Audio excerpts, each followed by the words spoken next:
Radio.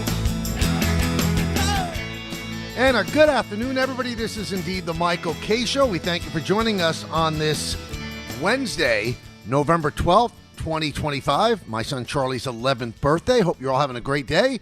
Me and you for two. Those are the rules of engagement. The fastest 2 hours in sports talk radio right here on ESPN New York. We go from 1 to 3 right into Don, Hahn, and Rosenberg at 3 o'clock. A lot of stuff to do today, a lot of stuff to talk about. It's a Wednesday. We'll talk with Mike Lupica in the 2 o'clock hour. We're going to talk to Rich Cimini at 1:45 today to try to get Rich's injury report for the Jets, since the coach, who likes to spar endlessly with the media, doesn't want to give injury reports anymore. He's kind of miffed that Rich gave one on Garrett Wilson. So we'll get that from Rich. Also, James Edwards covers the Knicks for The Athletic, does a great job. The Knicks are red hot yesterday with another nice win. They are undefeated at home, playing very, very well. They had a 3-game stub of the toe, and the only team in the Eastern Conference that has a better record than the Knicks would be the Pistons at 9-2, and the Knicks knocked them off in the playoffs last year. So good stuff from the Knicks. We shouldn't overlook that with everything going on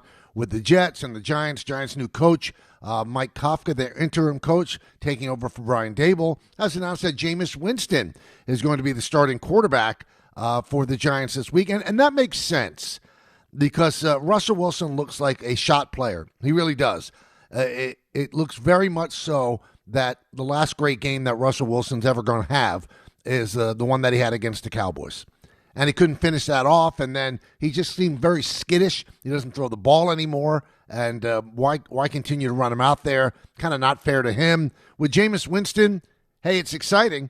He might have 5 touchdowns and 5 interceptions this weekend against the Packers. We'll see exactly what he does, but you could see that Brian Daboll had an allegiance to Russell Wilson, made a promise to Wilson that he was going to start at the beginning of the year. That's why they didn't start Jackson Dart right away. No such allegiance, no such promise was made by Mike Kafka, so he is free to go with Jameis Winston, and Jameis Winston is signed for next year as well. So what he's doing is establishing the depth chart for next year for either him or another coach, more likely, who's going to take over for the Giants, and it would be Jackson Dart as a starter and Jameis Winston as the backup, and Russell Wilson will probably be out of the NFL at that time, maybe doing TV work, not quite sure. But Russell Wilson will be the backup to Jameis Winston this weekend against the Packers. So with so much stuff going on the periphery, do want to tell you a couple of baseball things, because it's the GM meetings in Las Vegas.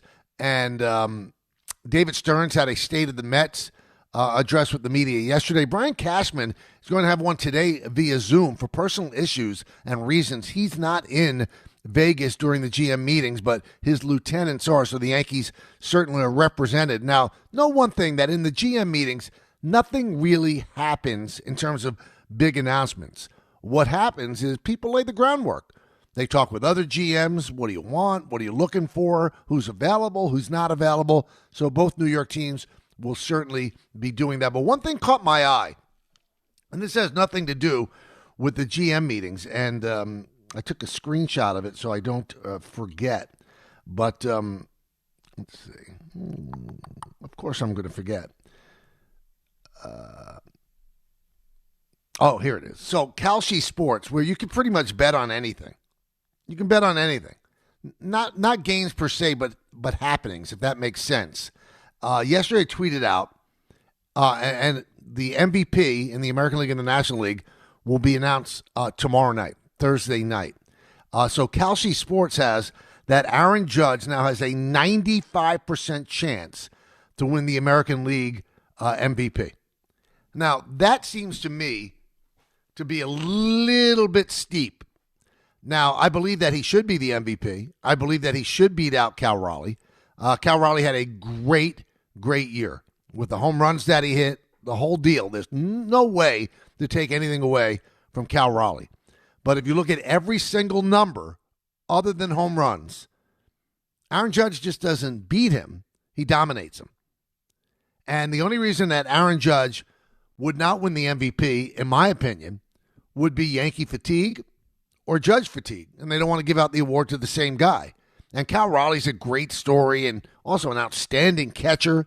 has previously won a Gold Glove and a Platinum Glove, being the catcher for the Mariners. You got the Mariners to the 7th game of the ALCS, 1 win away from going to the World Series, but that doesn't matter what they did in the playoffs because the voting is done before the playoffs. It has to be done after the final game of the regular season. So after game 162, you have to submit your ballot, and every single team is represented in the All-Star or in the MVP voting or in all the voting for all the major awards. Every city that has a team will have 2 people voting. Those people are chosen from the Baseball Writers Association of that city, and they submit their votes. So Seattle has 2 people that are going to vote, and in all likelihood, they've seen a lot of Raleigh. He'll probably get the vote there. A lot of people talked during the year that, well, it might end up being a tie. There's only been 1 tie, and I don't think that's going to happen. I think that Judge is going to win. But why is Kalshi have it at 95%? What did they know that we don't know? Because for the longest time, people were talking about how close it was going to be. This isn't close at all if it's 95%. Now, he could end up winning by 1 vote. And Kalshi's still right. Well, they feel that 95% chance he's going to win. Doesn't say by how much, but that he's going to win.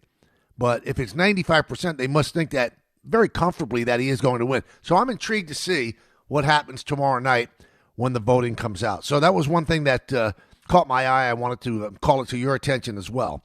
Let's start with what the Yankees have to look at, when they're exploring what they could do when the winter meetings happen, which is, just over the first week of December. That's where things get done. That's where free agents get signed and things like that.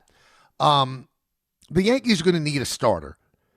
Garrett Cole seems like he's on track for coming back, but the start of the season, that doesn't look like it's going to happen. This guy had Tommy John surgery. So I don't think you come back in 12 months. He had Tommy John surgery in spring training last year, and it was a brace procedure, which means you get back a little bit sooner. But why would you rush him? You have him under contract for several more years. You don't want to rush him and have him re-injure himself. So Cole's not going to be there for opening day. Rodon's not going to be there for opening day. He probably comes back sometime in May. He had loose bodies removed from his elbow. Clark Schmidt, the Yankees are fortunate if they get Schmidt back by the end of August. So those are 3 of your starters in your rotation from last year, or the one that was looked at as the rotation that was going to happen, right?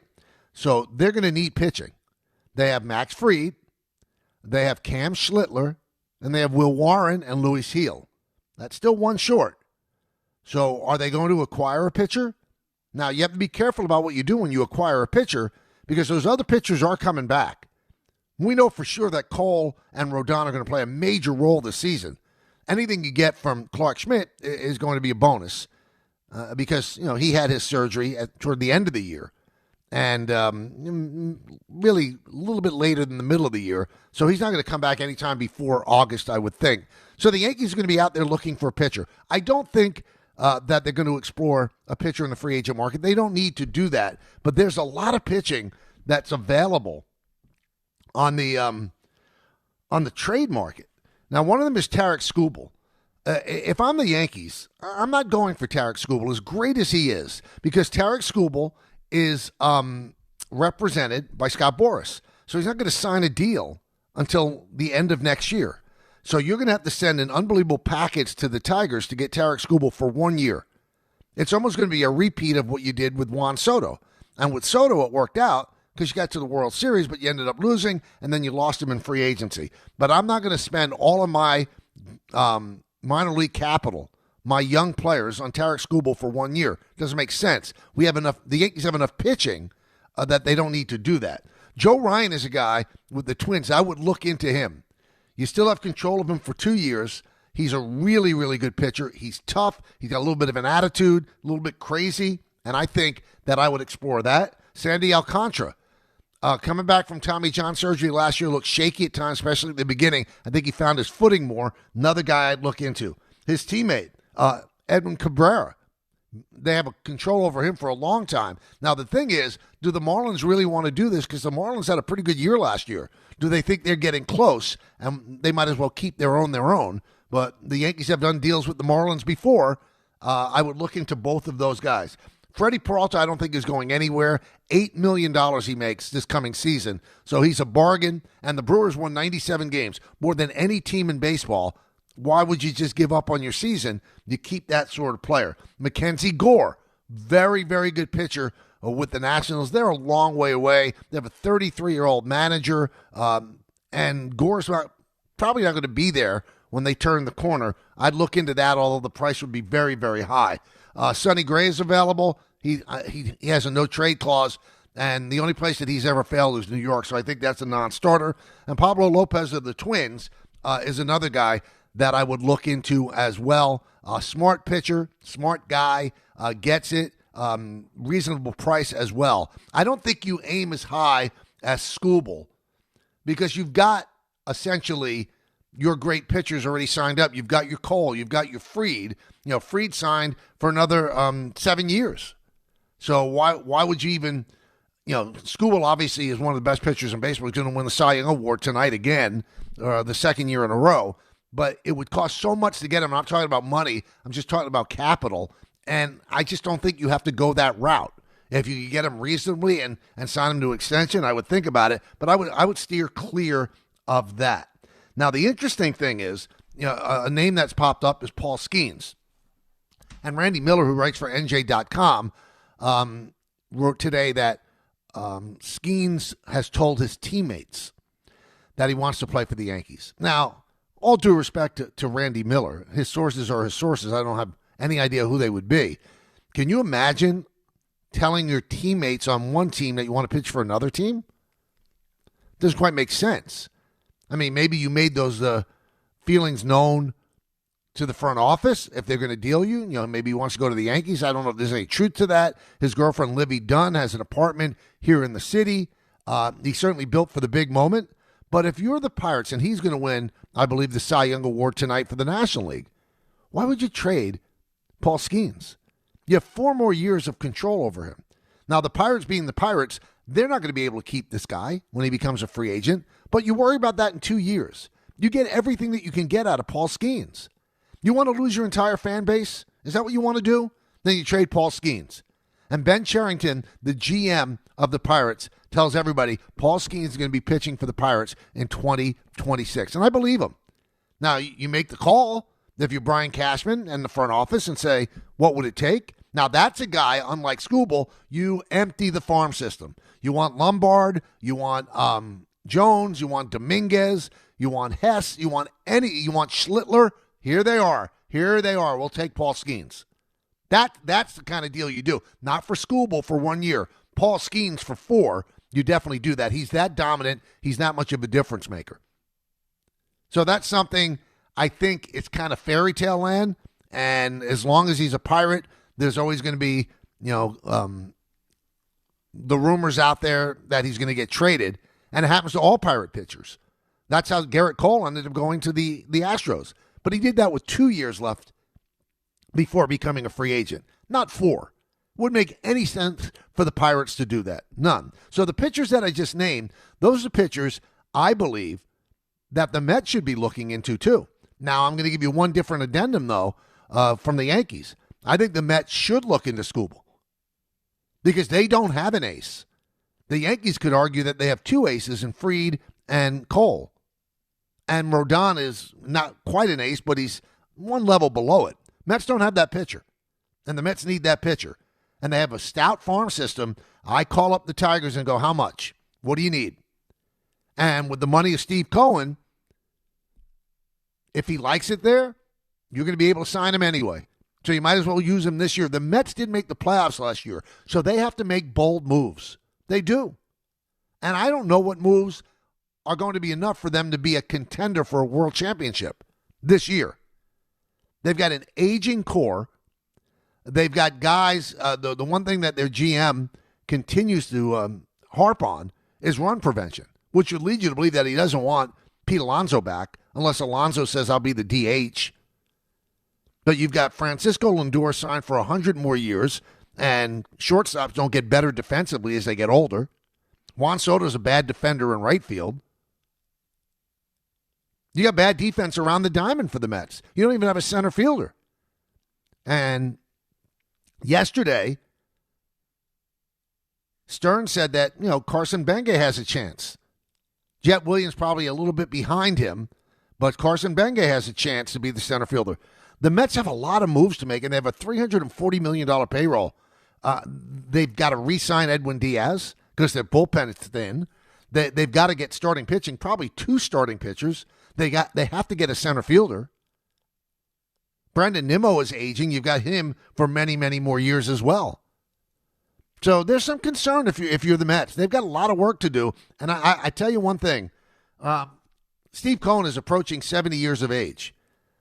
I don't think he thought this was going to take as long as it's taking when he bought the team. Remember, he said he'd hope to win a championship or 2 in 5 years. It hasn't happened. They didn't even make the playoffs in the 5th year of his ownership. So I would look for that $340 million payroll to skyrocket, because the only way that you get out of this quickly when you have an owner that's closing in on 70, I think he's 68, 69, you got to buy your way out of it, which runs contrary to the way David Stearns does business. So I wonder at what point, as Stearns is trying to preach fiscal responsibility to Cohen, that Cohen gets tired of Stearns. Stearns wants to build the team for the long term, and so does Steve Cohen, but he wants to win right now, too. I mean, the fact that they had a $340 million payroll and didn't even make the playoffs is stunning. So that's a lot of the stuff I think that's going to be talked about at the GM meetings. Again, nothing really happens at these meetings. Don't expect any big announcements, but this is where the sniffing starts. This is where you start to think, okay, what's out there? What do we have to give up? What are we willing to give up? How high are we willing to go? Free agency is going to be interesting this year. But the top prize is not Juan Soto this year.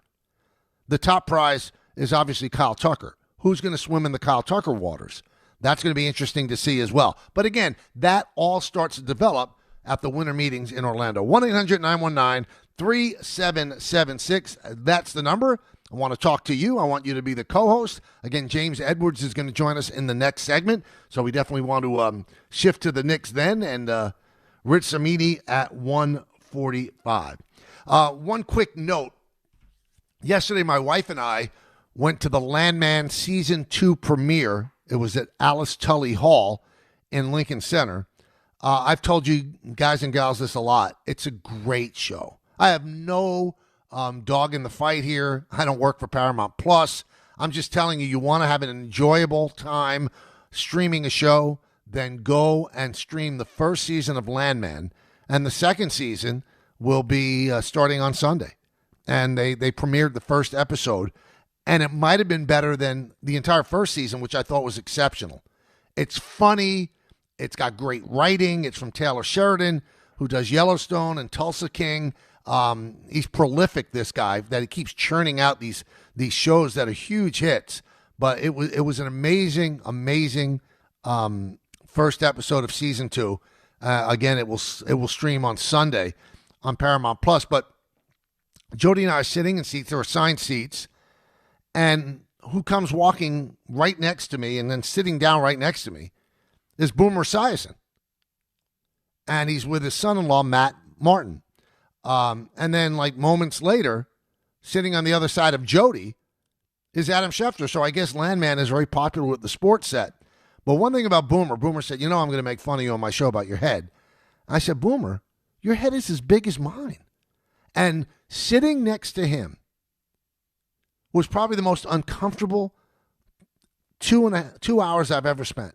The guy is huge. You don't realize how big he is, but he was, an MVP, NFL quarterback. His shoulders are so broad. He was spilling over into my side of my seat. So I loved the show, but sitting next to Boomer Esiason was not my idea of a good time. And I wonder how much fun they had about him sitting next to me on their show. Let's go to the phones. Let's take some phone calls before we break. We'll start off with Eric in Stanford. Eric. Hey, Michael. How are you? I'm good. How are you doing? I'm great, thank you. A very happy birthday to Charlie. He's a very lucky boy. I'm a very lucky dad, but thank you, man. Of course. So I have 2 quick points. The first, just with the Yankee lineup retooling, I would get my checkbook out and sign Bo Bichette. I think a lot of Yankee fans don't realize that as bad as Volpe was, Bichette's defense was worse. I would think about potentially putting him at third because better offense, less range of motion, and you still have control of Ryan McMahon. So if it doesn't work out, okay, so you go there. Whoa. If what doesn't work out? If what doesn't work out? Meaning if Bo Bichette gets hurt, or if Volpe's out longer you can't pay Ryan McMahon $15 million a year for the next 2 years to do nothing. I mean, if Bo Bichette, let's say in your way, Bo Bichette works out. Well, Ryan McMahon's he's not a pinch hitter. He's not a good hitter. His best thing is his defense. So then could you play for the time being Bichette at short and then at third McMahon? Well, but Eric, Bo Bichette at shortstop makes Anthony Volpe seem like Ozzie Smith. Bo Bichette's a bad shortstop. I'm telling you this, if the Blue Jays re-sign him, Bo Bichette's going to play second base. I'd love to have Bo Bichette as a hitter. If he didn't get hurt last year, he would have led the major leagues in hits again. The guy's a hitting machine. And on one knee, he got big hits, that big 3-run home run against Ohtani in Game 7. He's a great offensive player, but he doesn't fit on the Yankees. And even if you're not all in on Anthony Volpe, and I know a lot of Yankee fans are not, that's not the answer. Yankees want to make their defense tight. He's not a good shortstop. Because when he came back, did they play him at short? No. They kept Jimenez at shortstop. Absolutely wouldn't do that. Let's go to Rob in Florida. Rob. Hello, what's up? My question is, well, the Yankees do need a starter. Their starters out, and they do need to fix their bullpen. But the main question is, what do you think they do to build that lineup? Because you look at the Blue Jays, they have Ernie Clement, Aston Barger, Mouser, players that could just pull the ball and play, and the Yankees don't have that. So how do the Yankees do that? They have to resign Bellinger because he does that, but what other hitters should the Yankees target? Well, I don't know. I mean, Rob, I don't know if they're in the market for that. I mean, they have a right fielder that's signed for 5 more years. They've already offered the qualifying offer to Grisham, which I'm amazed to hear that they think he's going to turn it down. He should get his head examined. I keep hearing one of the worst arguments I've heard. Well, of course he's going to turn down the 1-year deal because there might be a lockout in 2026. Exactly. So if you sign a 3-year contract, the second year is probably going to be void if there's no baseball. So why wouldn't you take the 22? There's no way he's going to get an average annual value that even comes close to $22 million. Comes close. If he turns it down, you will turn on this show, and I will be flabbergasted that he turned it down. But you said, what are they going to do? Catching is set. Ben Rice probably going to be your first baseman. You've got Chisholm. When Volpe comes back from a surgery, he'll be at short. Ryan McMahon is at third. Judge is in right. Stanton is set for 2 more years. 2 more years as your DH. If you do sign Bellinger, and let's say for some strange reason Grisham opts out, well, then you're putting Bellinger in center, and you're probably going to have Dominguez in left. I love one thing that people talk about. They have to improve their offense. The Yankees were one of the top teams in baseball in runs scored. They led the major leagues in home runs. Now, if you want to have the argument about, well, that doesn't play in the postseason, that's an argument that we can have. But don't tell me it doesn't play in the season. That's ridiculous. It does play in the season. If I'm the Yankees, what I would look for is a hitter that makes contact from the right side that could play first and could play third. Because I'm going to want to sit Rice and McMahon against some tough left-handers. And when the Yankees made that trade for McMahon, you have to realize one thing. They threw up their hands and said, we're going to trade offense for defense. McMahon is a stupendously great defender. Not a great hitter. Never has been, even in Colorado. So I don't know exactly where you're thinking that they're going to make these major moves offensively and whether or not they think that they need to make those moves offensively. You want to make a splash? Here's how the Yankees could make a splash, and it would fit into what they're doing. Grisham doesn't take the $22 million. Then you wave goodbye, right? You sign Bellinger, and then you shock the world, and you sign Tucker too. Because Tucker's a guy who makes contact, doesn't strike out that much, will hit a lot of home runs at Yankee Stadium. That's what you do. That's the move you make if you want to shock everybody and you've improved your offense. But if you do that, then Jason Dominguez is trade bait. So is Spencer Jones. Because it's going to take a long-term contract to get Bellinger, and it's going to take a longer-term contract to get Tucker, and then you still have a Judge sign for four or five more years. So there's no room for Dominguez, none. And there would be no room for Spencer Jones. If that's the move they make, then you've pretty much said, okay, we're going to trade them. Let's see how much we can get. Again, GM meetings happening in Vegas, but nothing's going to happen there, I'm promising you. They're just laying the groundwork. Knicks, though, they are dominating. They're playing great, especially at home. They're undefeated at Madison Square Garden. We'll talk to James Edwards, who does a great job covering the team for The Athletic. We'll talk to him in just a moment. Hey, FanDuel is the number one sportsbook for same-game parlays. From points and rebounds to threes and assists, FanDuel is the best place to combine your favorite picks into a same-game parlay or track every stat live all in one easy-to-use app. And right now is the perfect time to join because new customers get $150 in bonus bets if your first $5 bet wins. So bet on the players you love the way you want. Head to FanDuel.com/K to sign up today. FanDuel, the official sports betting partner of the NBA, 21 plus and physically present in New York. First online real money wager only. $5 first deposit required. Bonus issued as non-withdrawable bonus bets, which expire 7 days after receipt. Restrictions apply. See terms at sportsbook.fanduel.com. For help with a gambling problem, call 1-877-8-HOPE-NY or text HOPE-NY. That's 467-369. Wednesday with Don, Hahn, and Rosenberg. Can the Knicks remain perfect at home? Bridges out to Brunson for three. That is a big sequence right there, putting the Knicks back up by 13 points. Playing here at MSG, playing at home, there's no better place to play for a group, and we fed off the energy of being here. We strung some games together because we played the right way on both ends of the floor. Don, Hahn, and Rosenberg today at 3 on ESPN New York and streaming live on YouTube. To help those who want to be helped, but may not be able to afford it. That's what PGA Tour winner Grayson Murray had envisioned for a foundation before he sadly took his own life at just 30 years old.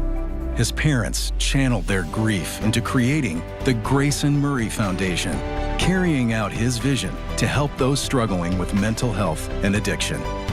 To donate and learn more, visit GraysonMurrayFoundation.com.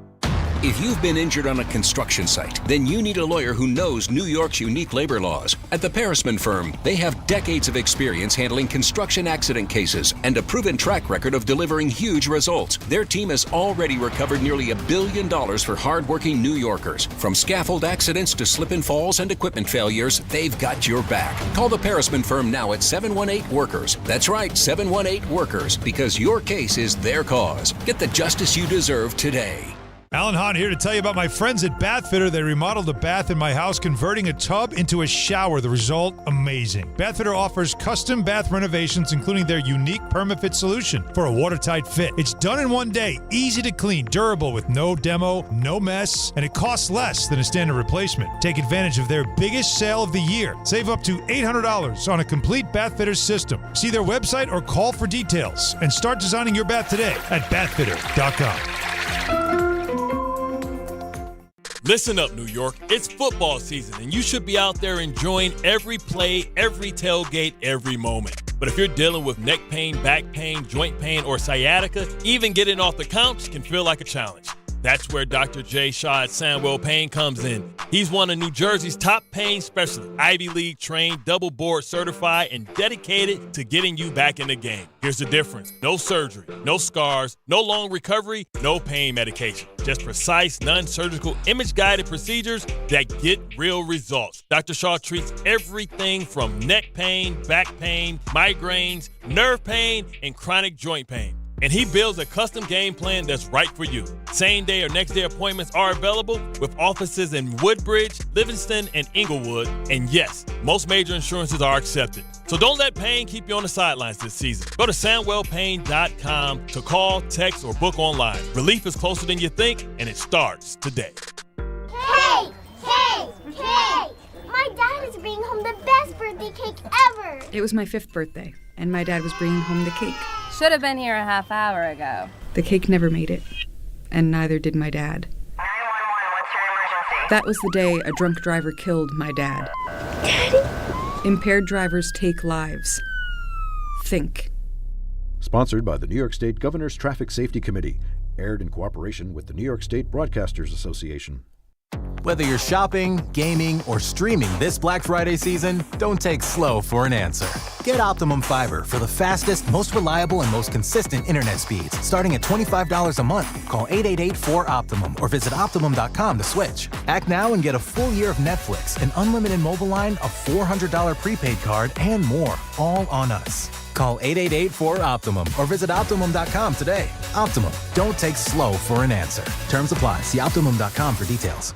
Your fantasy roster is set. The smack talk is heating up, and this season, ESPN Bet is giving you more ways to ride with your squad. Introducing the ESPN Bet Fan Center, where you can instantly link and bet on your fantasy teams right in the ESPN Bet app. An enhanced sports betting experience only from ESPN Bet, the sports book for sports fans. Make the connection today with ESPN Bet Fan Center and the ESPN Fantasy app. ESPN Bet Sportsbook. Download the app today. Must be 21 plus. Gambling problem? Call 1-800-GAMBLER. Terms and conditions apply. See app for details. Hey, fans! Welcome back to Fansville's Cheers and Tears. Oh. Okay, so everybody deals with losing, right? To a rival on a last-second field goal. Whatever, it's fine. I'm totally fine. But I cope with losing with an ice-cold Dr. Pepper. Those 23 flavors are so delicious. They totally wash away the pain of your college football team taking a big fat L. College football, it's a pepper thing. There's so many things going on in sports that you might have missed the fact that the Knicks are kicking some serious butt. Yesterday they beat the Grizzlies 133-120. They have another game tonight against Orlando. Should be another good test. They're undefeated at Madison Square Garden. They're on a nice long homestand. And I said, got to talk to James Edwards III, who does such a great job covering the Knicks for The Athletic. And he joins us right now. James, how you doing, man? I'm doing well. I appreciate you having me on. I appreciate you coming on. Are they this good, or is this just a nice little run they're on? Because they look different. Their offense looks different. They move the ball. They move the ball quickly around the perimeter. They're getting open threes, 55 three-point attempts yesterday. How different are they than last year's Knicks? Yeah, they're definitely different. The style is I don't want to say night and day, but drastically altered. Like you mentioned, they're shooting a lot of threes. They were in the bottom of the league last year in three-point attempts. The ball is moving. Guys are involved. They're shooting the corner threes at an elite clip. I think I had a stat the other day. No team in NBA history has ever averaged 12 corner threes per game, and they're above 13. So they're getting good shots. They're getting good quality shots. The ball's moving in the half court. The offense is really clicking. There's so many guys that can shoot, so many guys that can score. They're really good, and I think a lot of what they're doing is sustainable. What I will say is a lot of the wins in this winning streak have come against some of the worst teams in the NBA. Right. With Brooklyn obviously being one of them, Washington being one of them, and Memphis is going through some stuff. So Orlando's been okay, but that's a good test, a team that's been defensively sound for a few years now, and then they have a home and away series against the really good Miami Heat this weekend. So I think we'll know a little bit more about where they stand, but everything looks good. Everything looks sustainable. When Thibodeau was let go, James, the thought process was he didn't use the bench a lot, kind of a stagnant sort of offensive system, although they did very well statistically and internally offensively. That wasn't really a big issue, but what was it, the style of play, or was it that he didn't use the bench and he used his starters too much? Is that the main reason to bring in Brown? Was it to change the offense or to change the way the whole team was used? I mean, probably a cop-out answer, but I think a little bit of both. I think we all watched the Knicks last year, and as you mentioned, there were really high highs, but they were pretty predictable night in and night out offensively. You knew what they were going to do. You know what the kind of motive was. A lot of Jalen, a lot of Cat, a lot of heavy starter minutes, right? And I think one thing that Mike is trying to implement with this offense is to have a little bit element of surprise where defenses don't know where the shots are going to come from. Jalen's going to be off the ball a little bit more. You're not going to be able to key in on him. I do think that under Thibodeau, at a point, we did kind of see what this team was going to be and how they were going to play every night. And if teams had athletic wing that they could put on Cat, a center that they could put on Josh, a bigger wing that they could put on Jalen, like they could give those teams troubles. So I think the element of surprise, the element of being able to be versatile was part of it. And then also, leaning into the bench. In Thibodeau's defense, the bench last year was not as good as it is this year and has shown to be through the early season. Jordan Clarkson has had a good start to the season. Deuce McBride missed some games, but he brings great pace and great energy to the game. Josh Hart has found his rhythm, and obviously he started a lot and played a lot last year.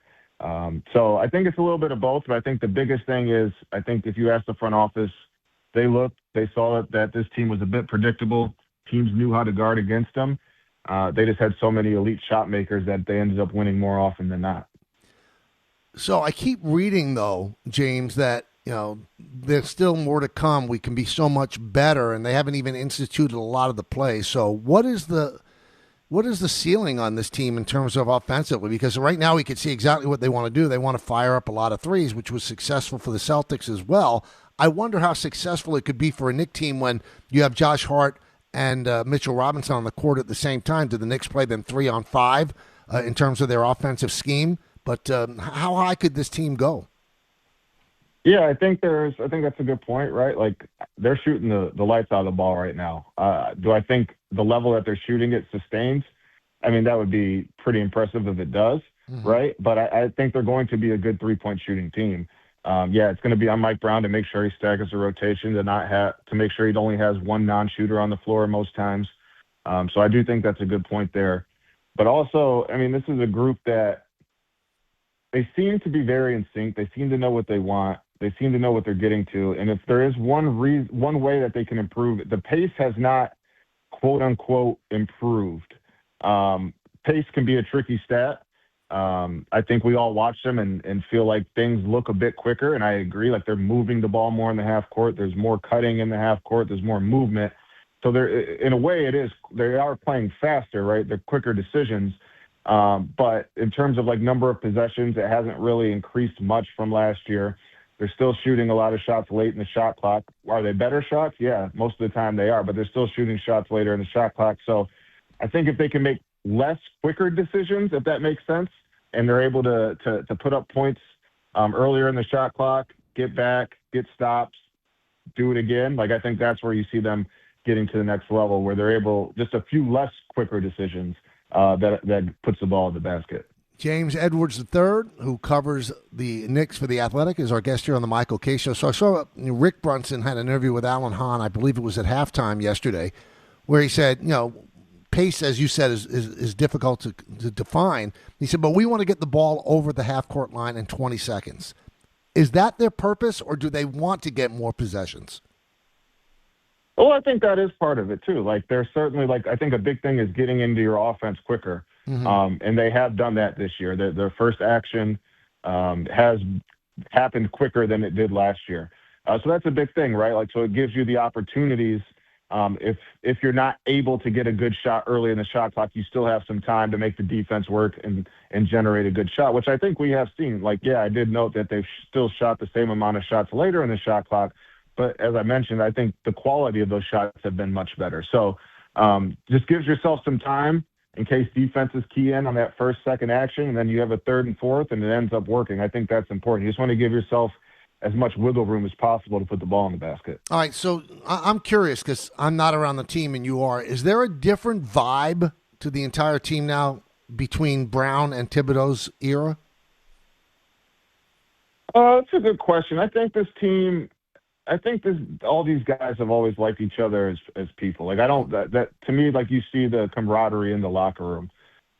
They're winning. Obviously, last time we saw them last year, they ended up making the Eastern Conference Finals, but they struggled against Detroit, struggled against the Celtics, and then lose to the Pacers, right? So it's a little bit more of an intense situation.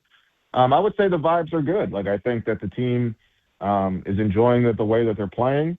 I think that, again, there's already built-in relationships there. The Villanova guys, Mikal does a great job of bridging the gap between the veterans and the young guys. So I think the vibes are good. I don't think it's like drastically different. I think just because the last time we saw this Knicks team prior to the season was in a very intense environment, it would be easy to say that. But I think that overall, like, I think it's a collection of guys that like each other personally, and I think it shows. And now their chemistry is really showing on the floor too. All right, and covering the team, how different is it covering Thibodeau and Brown? Because I heard from a lot of people I know in the NBA that Brown really never shuts up. He just loves to talk. And Thibodeau would seem like the complete opposite of that. Is it a different way to cover the team? Yeah, I mean, I'll say that's definitely true. Mike does like to talk, and for a reporter, that's great, right? Like, if you're writing a notebook, like, Mike Brown can fill it for you. Mm-hmm. He's willing to go in depth about why they do certain things or why they don't do certain things. That's not something Tom did all the time. Mike starts all of his post-game press conferences with breaking down what went wrong in the game or what went right in the game before we even ask a question. So he kind of doesn't always leave us something to ask.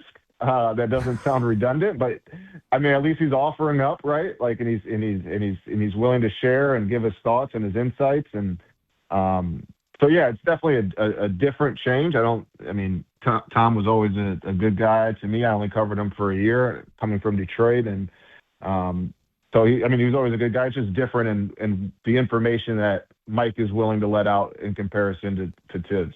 All right, so the only team in the East that has a better record than the Knicks right now is Detroit at 9-2. And the teams that we thought were going to struggle with the injuries, obviously Boston struggled, Indiana struggled mightily. What is the impediment for the Knicks to get to the finals? Because I look at it and it almost seems like the Red Sea is parted. Everything is there for them to make the finals this year. Yeah, I mean, I think there are some teams that could make them sweat for sure. Detroit being one of them, and obviously they got into a really good. I mean, that was aside from my connection of covering both teams. I thought that was one of the best playoff series all of last year. That was really fun, entertaining, intense basketball. Miami's looking really good. They're in this like no ball screen offense. They're scoring at high volumes. They're defending at a good rate. Obviously, they have championship pedigree there. Cleveland, I know a lot of people in New York don't take them seriously because of their playoff woes and the Knicks' success against them, but they still are a very good team. Milwaukee still has Giannis. Philly looks good, even with Embiid still kind of figuring out his health status. So I think there are some teams that can make them sweat. I definitely think the Knicks probably have the highest ceiling in the East right now this year. To me, that's what kind of this winning streak, yes, you can only control who's in front of you. And they've beaten the teams that they're supposed to beat. But I'm interested to see if some of the scheduling favor that they've had clouds maybe a few things that they really need to tweak in order to get to that mountaintop, right? I don't think the defense has been great even during this winning streak. Memphis is one of the worst three-point shooting teams in the league, and I think they've shot 38%. They're one of the worst three-point shooting or three-point defensive teams so far this year. So when they play a team that can stop them every now and then, as opposed to the likes of Brooklyn and Washington, what does that look like? But I think right now, just their ceiling and how they're clicking, to me, yeah, they have the highest ceiling in the East. All right, before I let you go, whenever I say this, I get attacked. People don't like when I say this. I'm a big Mitchell Robinson fan because when he's on the court, he changes things for the other team's offense. He does. It's clear. Great offensive rebounder. But if I'm running the Knicks, I'm not signing him after this year. I can't. The guy can't stay on the court. He's also limited. He's not an offensive player at all. James, would you bring him back on a big money contract? Yeah, right. That's the tough call. They look different when he's playing. He was probably the second most important player during that playoff run last year, just in terms of his presence. Defensively, like you said, teams are aware when he's around the rim and maybe hesitate to put shots up, and he's a tremendous offensive rebounder. So I've been saying this. If you're Mitchell Robinson, I understand why you're trying to get one more big contract, right? Your importance has been shown at the highest stage of this game. And I also understand if you're the Knicks, why they have yet to reach a extension. You wonder how many more years he has left to be able to even play 50 games at the level he's played at. So I understand both sides. I'm curious to see how they handle it. But if you're the Knicks, you do have to. I mean, nobody knows his health better than the Knicks, right? Like, he's only played only for one team his whole career. So if they don't sign him, they must not feel very great about his next few years and how he's going to age. And if they do, then maybe it's not as bad as everything's kind of been led on to believe. So we'll see, but I understand both sides of the coin for sure. I mean, to me, there's a price point. If I could get him at a decent price point and a decent year point, and bring him back. But if he's looking for the big score, and I don't blame him, he's not doing it in New York under me. I just can't. As you said, they know his health better than anybody, but the guy can't play back-to-back. He missed the first 4 games of the season for ankle management, which I didn't understand. So I think there's a lot of risk there, James. No, I totally understand, and I listen. It makes sense to have hesitation with that, and if you could bring him back like on a 2-year, $28 million deal, or even 2-year, $40 million deal, like $20 million in today's salary cap. Like, I mean, for the Knicks, it's something, but just general value, like that's not bad. But if you're talking about like 30 and above, then you gotta really have conversations about where you think how he's going to age and where he's going to go from here. Great stuff, James. Keep up the good work. Love reading you about the Knicks and the Athletic, and thanks for coming. I hope to talk to you soon. Anytime. I really appreciate you having me on. Thank you, guys. You got it. James Edwards III. Read him in The Athletic. He does a great job covering the Knicks. Rich Cimini does an unbelievable job covering the Jets. He's the guy now to break all the news injury-wise because the petulant coach doesn't want to do that. We'll talk to Rich Cimini about that when we get back, so I want you to stay tuned for that. But first, I want to remind you about something that is a big deal in my house. The Hess toy truck's back, and it's better than ever. 2 racers, 1 amazing holiday gift. The 2025 stock car racers are loaded with action-packed features, including 67 animated lights, 5 realistic sounds, and a pull-back motor. Available exclusively at HessToyTruck.com for $49.99 with free standard shipping and batteries included. Finding great candidates to hire can be like, well, trying to find a needle in a haystack. Sure, you can post your job to some job board, but then all you can do is hope the right person comes along, which is why you should try ZipRecruiter for free at ZipRecruiter.com/ESPN. ZipRecruiter doesn't depend on candidates finding you. It finds them for you. Its powerful technology identifies people with the right experience and actively invites them to apply to your job. You get qualified candidates fast. So while other companies might deliver a lot of hay, ZipRecruiter finds you what you're looking for.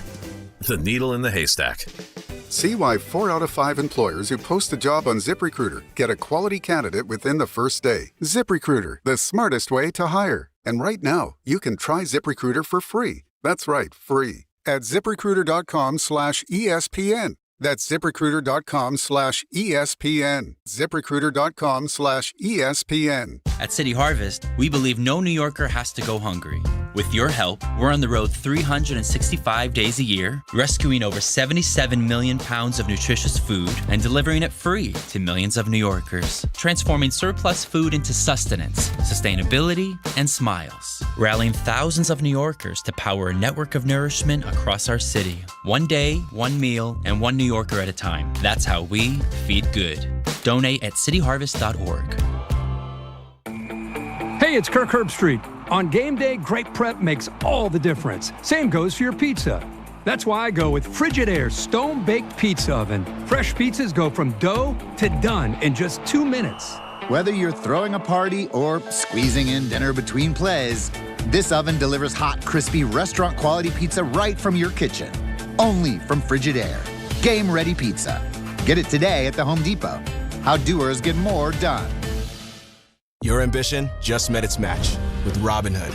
Trade stocks and ETFs, options, futures, and crypto all on one platform. Get started today at Robinhood.com/yourmoney. Your money, your move. All investments involve risk, including loss of principal. Options, futures, and crypto trading carry significant risk and may not suit all investors. Securities offered through Robinhood Financial LLC, member SIPC. Futures trading is offered by Robinhood Derivatives LLC, not FDIC or SIPC protected. Crypto offered through Robinhood Crypto LLC, NMLS ID 1702840, not FDIC or SIPC protected. Portfolio management offered by Robinhood Strategies, an SEC registered advisor. From the regular season to the Super Bowl, ESPN New York is your destination for football. We've got crazy fans, if the Giants somehow beat the Cowboys, I'm going to take a dump on your head. You can feel good because you're a damn football team. Expert analysis. Marcus Spears joins us now. ESPN NFL analyst Damian Woody. Mel Kiper Jr. The Hall of Famer Steve Young. He's kind of our resident general manager, Louis Riddick. We got Mike Tannenbaum right now. And all your fantasy and wagering needs. This is ESPN New York. We are football. Well, amongst all the things that Rich Cimini has to worry about, he's the guy now that will be giving injury updates on the Jets because their petulant head coach didn't like the fact that Rich reported something about Garrett Wilson that said coach Aaron Glenn has not reported. So he wouldn't give an injury update yesterday. He said, ask Rich. Really fifth grade stuff, in my opinion. Really, really fifth grade stuff. So let's bring in Rich Cimini, who not only covers the Jets for us, but now is also responsible for giving injury updates. Rich, how you doing? That's a lot of work you have in front of you now. Yeah, good to be with you, Michael. Checking with the doctors right now to put out the injury report for later today. That was a strange You were not there yesterday, right, when he said that?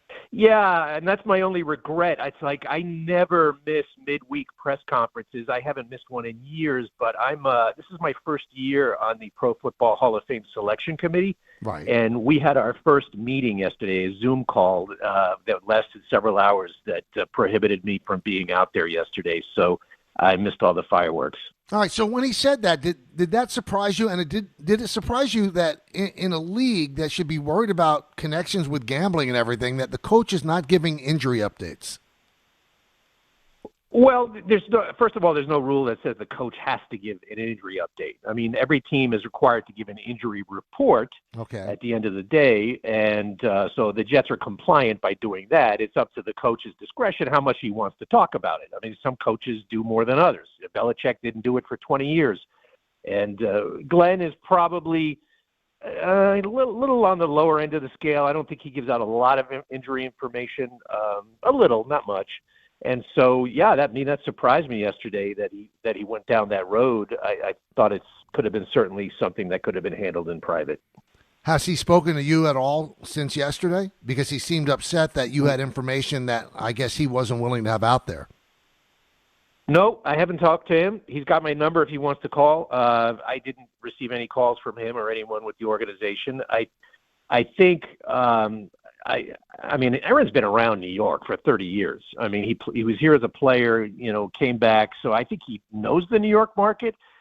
Really, it's any market. It's not just New York. I mean, reporters, our job is to report information as we get it. And sometimes it comes from the team. The Jets clearly were not giving out a lot of information on Garrett Wilson. So I did some independent reporting and posted that story on Monday afternoon. And I don't know why he's upset with me. I was just doing my job. He probably should be upset at some other people, but I was just doing my job.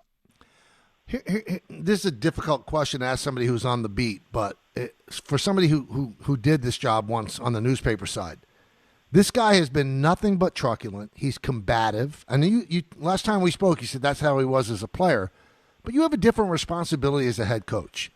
Why do you think he's playing this game? Because it doesn't look good. It's not a great optic for him. He hasn't won enough to be a jerk. Bill Belichick earned the right to be a jerk. Bill Parcells earned the right to be a jerk. This guy out of the gate, he has 2 wins, so he's the champion of Ohio. He's beaten the Bengals and he's beaten the Browns, and he's acting like a jerk. Why? What's the end game for him, Well, I mean, I do think it's part of his personality. He is a edgy guy. That's just his personality. And I think specific to the Jets, I think he came here with a preconceived notion that there was just a lot of leaks in the organization, and he wanted to come in and take total control, much like Parcells did in '97 when he came in. I mean, Parcells literally built a barbed wire fence that kept us trapped in the press room. We couldn't walk around the facility anymore.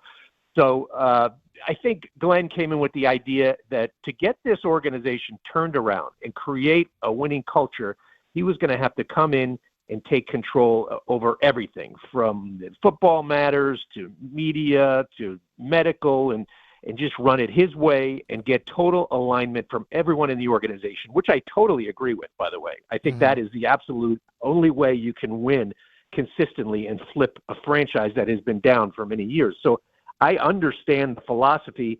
I think he's probably taken it too far in these public spaces with the media, but I understand what he's trying to do. I think he just has to manage it a little better.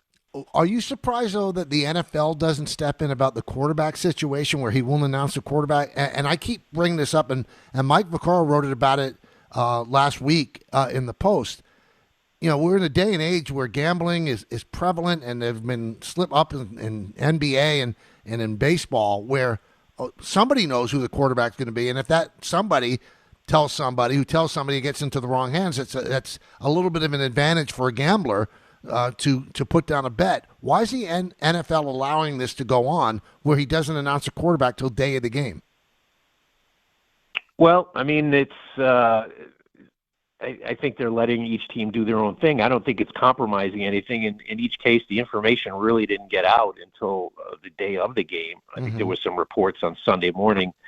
And in the previous case, it was Saturday, right before the Cincinnati game, where they ruled out Tyrod Taylor. I understand why he did it in the first time before the Cincinnati game. I think, and I reported this, and I think other people reported this as well, he was prepared to start Tyrod Taylor in that Cincinnati game. He didn't announce it because Taylor was dealing with a knee injury, he was smart about that. He didn't announce it. Could you imagine announcing it on Wednesday, Taylor's my guy, and then having to rule him out a few days later? That wouldn't have been good. So he kept it secret all week. I mean, he was combative about it. He could have just explained it, why he was doing it. But and so they ruled him out. So I get it in that circumstance. And I think before the Cleveland game, I think he was just trolling the media. You know, he won the Cincinnati game, and I think he was just doing it, again, to show that he can have complete control over the situation. He claimed that the players knew. I think everyone around the team knew. I mean, us in the media, I think we knew, but it was going to be Fields, just like we all think it's going to be Fields tomorrow night. But I think it was a case of him once again trying to, just show his control over the entire operation. It's just, again, you're there. You know better than I do. It just seems it's a bad look the way he's acting. It just is. He hasn't won enough to do this, but he seems very comfortable playing the villain. I don't know. I mean, maybe that's part of it too. Maybe that's part of it. Maybe he just wants to take some attention away from some of the other negativity surrounding the team, although they are on a 2-game winning streak. So I could see if they were totally reeling and he wanted to, take the attention away from some other things or the quarterback situation. And I guess he succeeded yesterday because he didn't answer any questions about Garrett Wilson, so he dodged that one. But I covered a team for 37 years, never quite saw a press conference like that yesterday, and obviously I've seen some pretty memorable press conferences over the years. Well, you know what? It made you even more famous than you are, so there you go. Not the kind of notoriety I'm looking for. Good stuff, Rich. Thanks for coming on, man. All right, Michael. Take care. I'm going to hear from the Giant head coach, Mike Kafka, in just a moment, so stay tuned for that. First, FanDuel is the #1 sportsbook for same-game parlays. From points and rebounds to threes and assists, FanDuel is the best place to combine your favorite picks into a same-game parlay or track every stat live all in one easy-to-use app. And right now is the perfect time to join because new customers get $150 in bonus bets if your first $5 bet wins. So bet on the players you love the way you want. Head to FanDuel.com/K to sign up today. FanDuel, the official sports betting partner of the NBA. 21 plus and physically present in New York. First online real money wager only. $5 first deposit required. Bonus issued as non-withdrawable bonus bets, which expire 7 days after receipt. Restrictions apply. See terms at sportsbook.fanduel.com. For help with a gambling problem, call 1-877-8-HOPE-NY or text HOPE-NY 467-369. If you've been injured in an accident that wasn't your fault, then you need a lawyer who knows New York's unique personal injury and workers' compensation laws. At the Parisman Firm, they have decades of experience handling all types of accident cases and a proven track record of delivering huge results. Their team has already recovered nearly $1 billion for injured New Yorkers. From construction to car accidents and slips and falls, they've got you covered. Call the Parisman Firm now at 718-WORKERS, where your case is their cause. Get the justice you deserve today. You make sure his toys don't have any sharp edges. You taught her what to do when the smoke alarm goes off and to wear a helmet when she rides her bicycle. You do so much to keep your child safe. But are you using the right car seat for your child? Car crashes are a leading killer of children ages 1 to 13. Protect your child's future at every stage of life. For information on the right seat for your child, visit safercar.gov/the right seat. Sponsored by the New York State Governor's Traffic Safety Committee. 880 ESPN, WHSQ, and WCBS-FM HD2, New York. A Good Karma Brands radio station.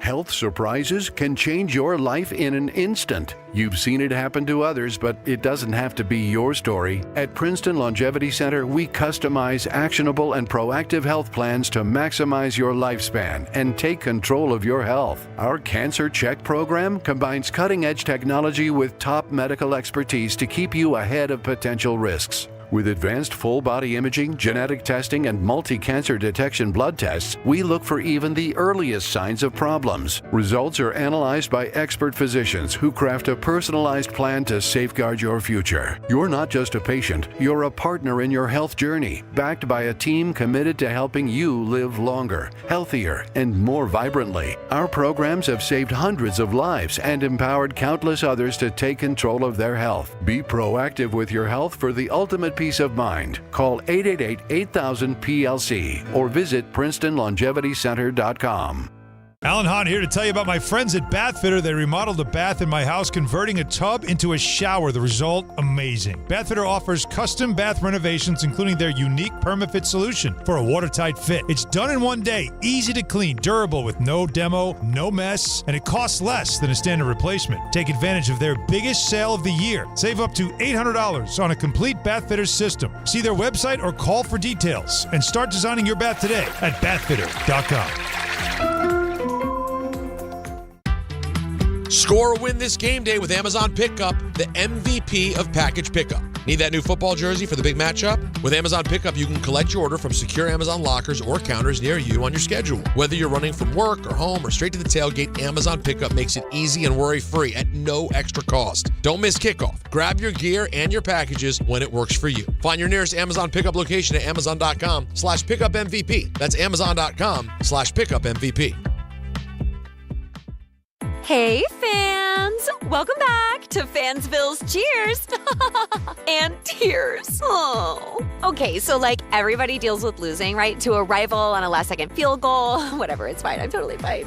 But I cope with losing with an ice-cold Dr. Pepper. Those 23 flavors are like so delicious. They totally wash away the pain of your college football team taking a big fat L. College football, it's a pepper thing. Tire care shouldn't come with extra costs or surprise fees. It should be simple, straightforward, and stress-free. So at Midas, they're rolling out the limited lifetime tire guarantee, included with every tire purchase with paid installation. You'll pay nothing for flat repairs, nada for flat replacements, zilch for tire rotations every 5,000 miles, and zero for other preventative maintenance. So with this limited lifetime tire guarantee, you'll pay a whole lot of nothing compared to what the other guys charge for tire care. That's the limited lifetime tire guarantee, only at Midas. Welcome back to the show. Good first hour. Great stuff from James Edwards and obviously Rich Cimini. It goes by so fast. It really does. It really is the fastest 2 hours in sports talk. And there's so many ways to consume it. You can listen on 880. You can go to the ESPN New York app, which is so easy. You could be anywhere in the world. You can be in Thailand. And if you have a phone and you have the app installed and you just click on it, you could listen to me right now in Thailand. I don't know why you'd do that if you were in Thailand, but I appreciate if you're in Thailand listening. And then while you're on the app, all you have to do is click on the ESPN New York YouTube channel and subscribe. It's free, it's easy, it's fun, it's delightful. And you can see that I'm wearing a delightful red, white, and blue turtleneck today. And you can see all the great stuff behind me as well. So please, please, consume us in whichever way you feel comfortable, because we love you all. And any kind of consumption is good consumption. Hey, Game Time is brought to you by Tullamore Dew Irish Whiskey, because when it's game time, it's Tully time. 7 p.m., the Rangers are in Tampa Bay to face the Lightning. Coverage begins on 10:50 a.m., and the ESPN New York app starting at 6:30. At 7 p.m., the Knicks host the Orlando Magic. Coverage begins right here on 880 ESPN and the ESPN New York app starting at 6:30 and 9:30. The Devils are in Chicago to take on the Blackhawks. And, of course, if there's a Devils game on the call on the TV side, will be the great Don LaGreca. Tullamore Dew, the original triple distilled, triple blended, and triple cask matured Irish whiskey. Be sure to grab a Tullamore Dew. Try the new Tullamore Dew Honey during today's action. Glass up to enjoying Tullamore Dew responsibly. We talked about this yesterday. The Giants made this massive move at about 1:50 on Monday, 1:50 p.m. And they announced, Adam Schefter announced the firing of Brian Daboll as head coach. And Mike Kafka was elevated to the assistant or the interim head coach. And only in football, really only in football, and maybe the Knicks, as I mentioned the other day, can an organization go dark for 2 days and not say anything about such a major move. So the head coach doesn't have to talk again till Wednesday, so that's when Kafka spoke. Joe Schoen, not a peep. Still not a peep. And the only word that we got from anybody of any import was a dual statement released by the Tisch family and the Mara family. That was it. And it was, it was boilerplate. This is why we made the decision. But there's no follow-up. We don't really know what Daboll did wrong other than lose, what they felt that he was lacking. We don't know exactly anything about Joe Schoen. And, they say he's going to be running point on trying to get a new coach. But then Ian O'Connor of The Athletic tweeted out yesterday, and then he followed that up with an appearance on Don Hahn and Rosenberg, saying that doesn't guarantee that Joe Schoen is the GM moving forward. He's just running point on putting together people to present to the Mara and Tisch family on who might be the coach. But if he's not going to be the GM, although the possibility still exists that he is the GM moving forward, there's just no guarantee of it. But if he's not going to be the GM, why should he be running point? And I'm not a big fan of the firms that do the interview process, like the 33rd team, which is essentially owned at least in part by Mike Tannenbaum, and they ran point on putting together the head coaching interviews for the Jets that got them Aaron Glenn. I think an organization, especially like the Giants, especially with the Mara family that has been a part of the organization since 1925, they should have enough connections in the NFL to do their own or be their own search firm. But a guy who's not sure to be here should not be the guy running point. Now, if he's definitely going to be here, then he should run point. He should be the guy selecting who is presented to the owners. But long story short, Kafka does meet with the media today. He's been the offensive coordinator for Daboll since Daboll took over. He's had play calling rights, then he had it taken away. This year he had him again, and now he's the head coach. So Mike Kafka talked today about becoming the interim head coach. First and foremost, I want to thank the Mara and Tisch family and our GM, Joe Schoen, for giving me the opportunity here to lead this team. This is a league of incredibly difficult situations, decisions, and, I just have the utmost respect for Dabes and what he's done for me, not only as a friend, but as a coach, giving me an opportunity here to be an offensive coordinator. And so, my thoughts were with him and his family, and I just appreciate, things he's done for me, and I've learned a lot from him. In terms of where we're at right now, I'm excited to lead this group, focusing each day, taking kind of just one step at a time with the players and the coaches and getting organized, but I'm excited and looking forward to the challenge. All right, first things first, who's going to be the offensive coordinator and who's going to be the quarterback on Sunday against Green Bay? First and foremost, I want to make Tim Kelly our offensive coordinator. Really smart coach. He'll help us tie in the run game, the pass game. Does a great job with a lot of good experiences to bank on. We're also going to put Jameis Winston as our starting quarterback, and he'll do a great job. I have a lot of confidence in Jameis, have a lot of confidence in Russ, and he'll be the backup as Jackson works through the concussion protocol. Well, I like that move because it just seems that Russell Wilson is just not right. Since losing the job, the times that he sprinted on the field when, darts in the concussion tent, it just doesn't look good, doesn't look right. not throwing the ball downfield. The moon ball that he throws, that's been absent.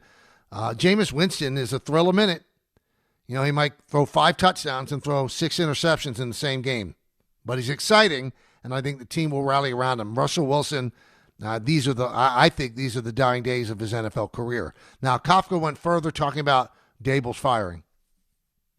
I certainly didn't anticipate it, but it was one of those things that happened in this league. And again, I'm appreciative of what Dave has done for me as a professional, as a coach, as a person, and getting to understand and know his family. And these things are there's a human element to it too. So I'm very sensitive to that, and I wish him nothing but the best. And we'll continue to stay in touch with him because he's a great friend of mine. But there's a time for us in this group to continue to move forward and go enjoy this process and this journey.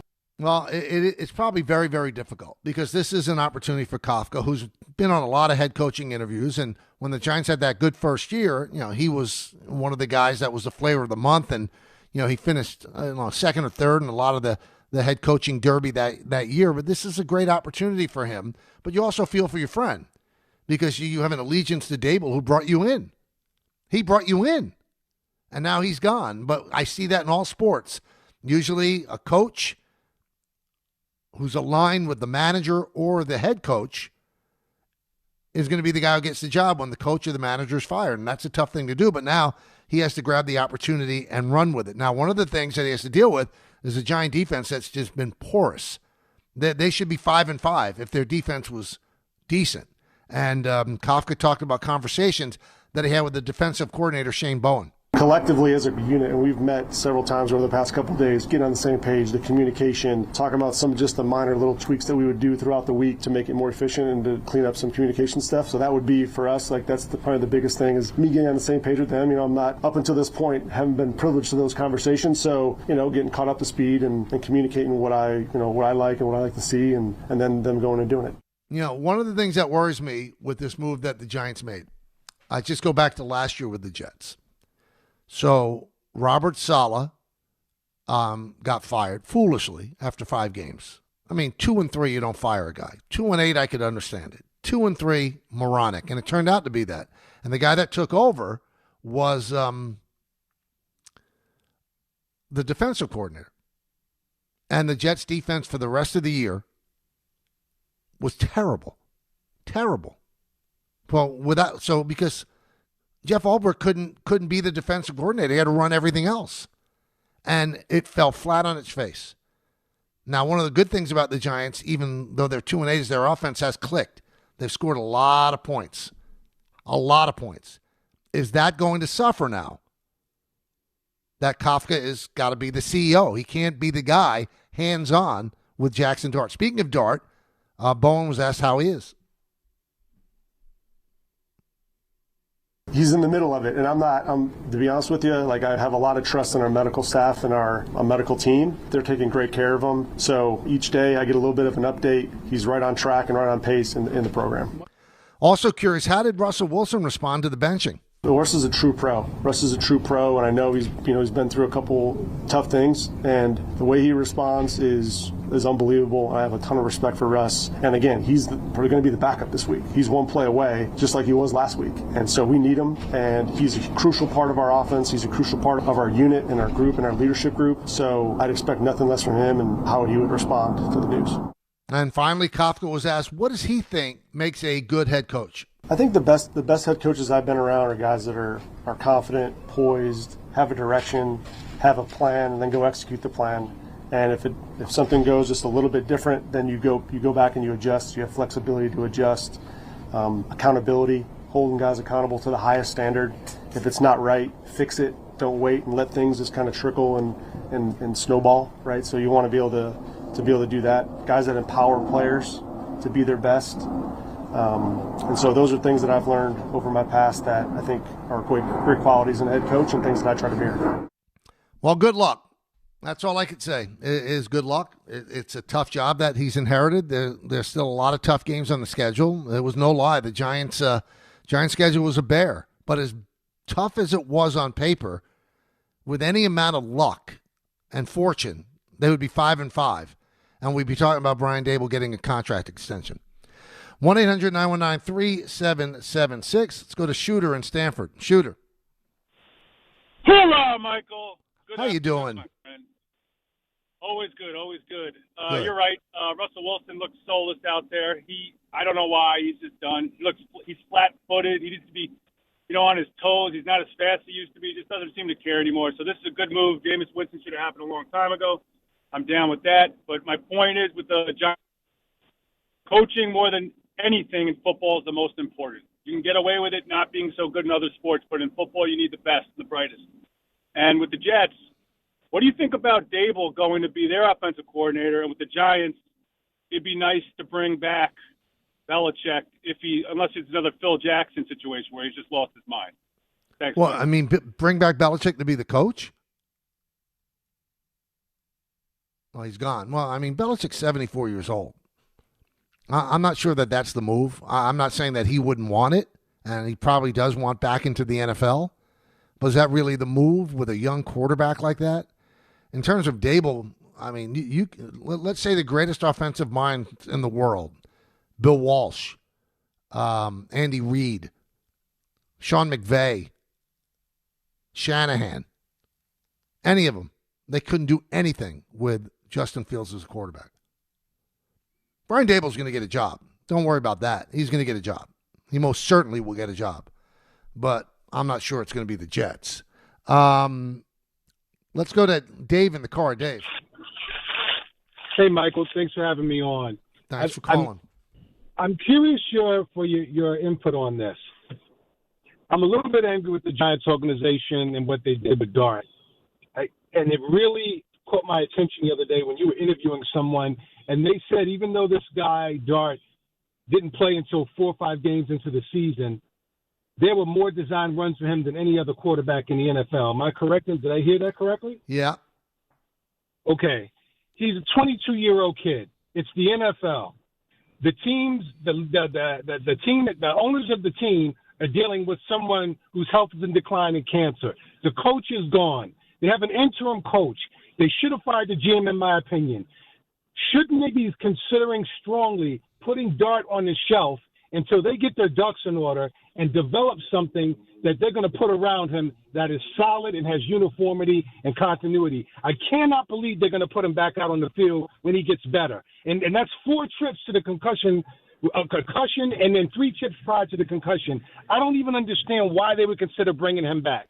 Am I seeing this wrong, or am I babying Dart? Because I think they're going to destroy him if he comes back. Well, I think Dave, it's an ugly sport, it's a nasty sport, and I think you're babying Dart. Once he is cleared of concussion protocol, then he's the quarterback, because you have to continue his progression. You can't retard his growth, and he's got to be taught. And the remainder of the games that he plays in, he's got to be taught there's a way to run. You can run in this league. There's a lot of free yards out there for quarterbacks that run. Mahomes runs. Josh Allen runs. Lamar Jackson runs. And they protect themselves. They know how to get hit. He doesn't know that yet. Can't be leading with his head. But when he's healthy, he's the quarterback. I'm sorry. He's the quarterback. You want to know what he has to, work on during the offseason. Just sit him down and put him in bubble wrap. That's the wrong move. No. He's definitely the quarterback. You are babying him. I'm sorry.